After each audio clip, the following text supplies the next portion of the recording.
What is the end of life like for a child, and how does that compare to the dying process of an adult? First, to answer this question, the dying process is this ingrained biological process that no matter how old or how young a person is, our bodies know exactly what to do to go through that systematic sort of shutting down process in preparation for death.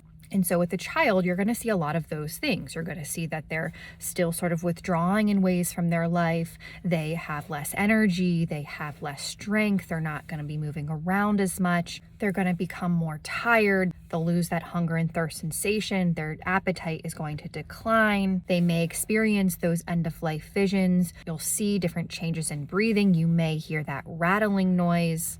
They're usually sedated or unconscious in the hours to days before death. And so no matter who you are, how old, how young, you're going to see that shutting down process.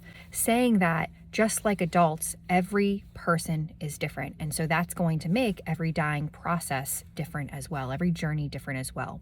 And so just like with an adult, how some adults experience that really loud death rattle, a child may or may not experience a death rattle.